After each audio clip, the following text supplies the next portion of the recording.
And how about this movement? It's headlined by Henrik.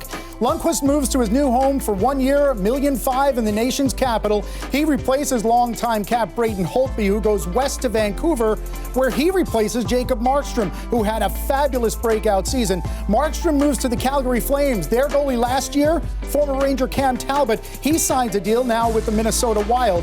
Certainly the biggest paid player was Matt Murray. 4 years, $25 million for the ex-Penguin now with the Ottawa Senators. The one player who stayed where he was, Anton Khudobin, who had a storybook playoff season, helping to carry his Dallas Stars to the Stanley Cup Finals where they lost to the Lightning. He stays put in Dallas. What stands out to you about all of that? Well, I think the biggest winner was the Calgary Flames. The $36 million contract that Jacob Markstrom, he's the best goalie in the NHL. And statistically, you may not see that on the surface, but the underlying numbers show that he had a very difficult environment that he played in Vancouver.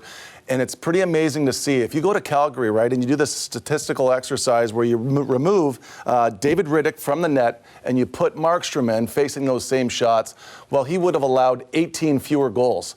And it doesn't sound like much, but the league is very close. It's a 3-2 league. Those 18 goals that he would have saved above average, that translates into 9 wins or 18 points over an 82-game schedule. So really, when you see teams throwing a little bit of money, and sometimes you may think it's careless, they're paying for wins. And that's what you get with Markstrom in Calgary. So Craig Anderson's career in Ottawa is over. Matt Murray, who has a cup from a win in Pittsburgh, watched his career sort of unravel in Pittsburgh, and then he lost his spot. $25 million for 4 years in Ottawa. What do you make of that? You know what I make of it, John? It's kind of an alarming trend right now with goalies and general managers getting rid of guys that just won.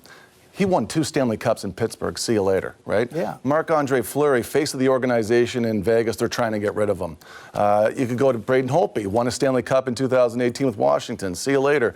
I want to make a stand for the goalie union right now. We're getting demolished out there. You know, it's difficult because of the times we're in. Not everybody can afford to pay a starting goalie that much, and we've actually seen a lot of goalies in the past that haven't had premier names or marquee names win Stanley Cups. And of course, around here, a lot of the talk is going to be Henrik Lundqvist now staying in division, playing for the Washington Capitals. He called being a teammate of Alex Ovechkin earlier today, he called it kind of crazy. And I think Ranger fans are going to feel that way as well. Where do you think Henrik Lundqvist is going to fit in there? And how many games do you envision him playing?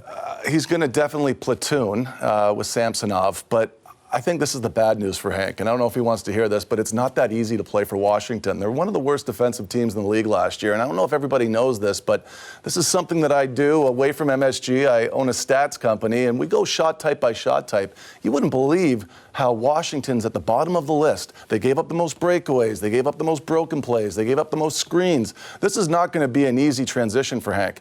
He really chose one of the harder teams to play for based on what Washington was like last year.